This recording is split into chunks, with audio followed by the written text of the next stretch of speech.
मजदूरों के नेता जो 5 साल नहीं, 10 साल नहीं, 15 साल नहीं, लंबे टाइम से मजदूरों के लिए संघर्ष करते रहे हैं। बरवाड़ा में अच्छा खासा इनका होल्ड है। राजू प्रधान के नाम से इनको जानते हैं। तो सर, अभी चुनाव है, चुनाव में अलग अलग उम्मीदवार बरवाड़ा में आए हुए। कुछ लोग इस आंदोलन को जाट गैर जाट का बनाना चाहते हैं, कुछ लोग पेड वर्कर हैं। उनके बारे में क्या कहना चाहोगे जो इसको जाट गैर जाट बनाना चाहते हैं? ऐसा है जी, इसमें क्या है कि जो आदमी आगे बढ़ कर के जाता है ना, उसको खींचने के लिए जाति के ऊपर लेकर के जाते हैं। ये बीजेपी की चाल है। और जो बीजेपी के बी टीम जो बीजेपी की है, उसने ज्यादा हुआ फैला रखा है। और आज यहाँ पार्क में आप देखोगे रैली हो रही है। एक छोटी सी मीटिंग बुलाई थी गोडदा साहब ने, और वो रैली हो रही है। देखो, बरवाड़ा में दो लोग हैं। एक तो बीजेपी के रणबीर गंगवा है। रणबीर गंगवा पहले नड़वा में थे, अब वो वहां चले गए हैं। शायद रणबीर गंगवा नड़वा में होते लोग सवाल पूछते, अब वो बरवाड़ा में चले गए हैं।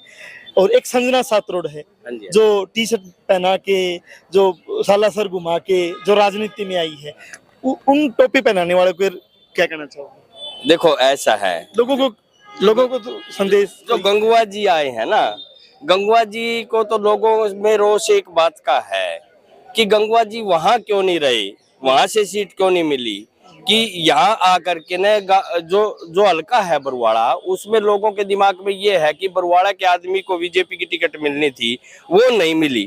जो कार्यकर्ता जो लग रहे हैं, वो कार्यकर्ता उस मूड से नहीं लग रहे जो लगना चाहिए था। और बाकी उस हिसाब से उनको वहां टिकट मिलती तो बेनिफिट मिलता, बरवाड़ा में कोई बेनिफिट मिलने वाला नहीं है। तो उनको क्या कहोगे? संजना सातरोड़ा की सालासर घुमारी है। आपके पास पैसा होता था, आप भी राजनीति ऐसी कर पैसे की राजनीति है। वो पैसे में जो दिहाड़ी पे लोगों को ले जा करके ना ये काम करवाना लग रही है, गांव-गांव में डीजे के आगे भी नचाने लग रही है, वो सही नहीं है। वो लोग जो है वो किराए के लोग हैं। किराए पे तो ऐसा ही होगा, वोट तो नहीं मिलेगा ना। वोट राजनीतिक तौर पे भी गलत कल्चर विकसित हो रही है ना, कल्चर विकसित हो रहा कि कुछ टाइम पहले आओ, 2 महीने पहले, और आपने न मजदूर की बात करनी है, न किसान की बात करनी है। आप लोगों को एक बार सालासर घुमा लो, हरिद्वार घुमा लो, किसी को टी शर्ट पहना दो और वोट मांगने निकल जाओ। तो ये कल्चर ही अपने आप में गलत है ना। ये कल्चर तो गलत है। असलियत में हम देखेंगे तो मजदूर भी परेशान है, कर्मचारी भी परेशान है, किसान भी परेशान है, जितने भी संगठन है सब परेशान है। सब संगठनों के साथ बीजेपी ने 10 साल में जो माहौल बनाया नहीं, उस माहौल का बदला आज जनता लेगी। आज जनता लेगी और अच्छे वोटों से कांग्रेस सरकार बनने जा रही है।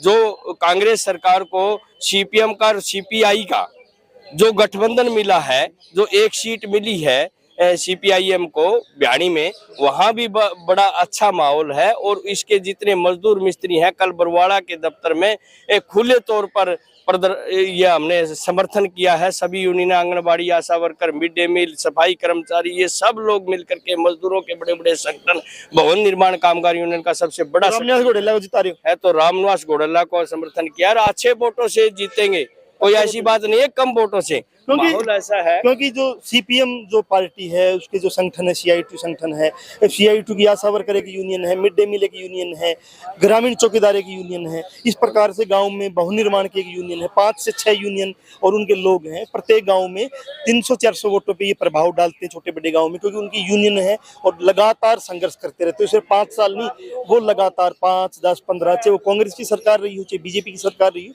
मुद्दों पर उन्होंने एक संघर्ष किया है। तो वो भी बहुत ज्यादा प्रभाव डालेगा। और चुनाव मुद्दों पे ही होने चाहिए। मुद्दों पे अगर चुनाव होंगे तो कहीं ना कहीं रिजल्ट भी ठीक आएगा। और अब आप कहीं साड़ी देने वालों को, कहीं हरिद्वार घुमाने वालों को आप अपना नेता बनाओगे तो फिर राजनीति की कल्चर ही गड़बड़े में चली जाएगी। जनमंच के साथ आप बने थे, नई अपडेट के साथ फिर हाजिर होंगे।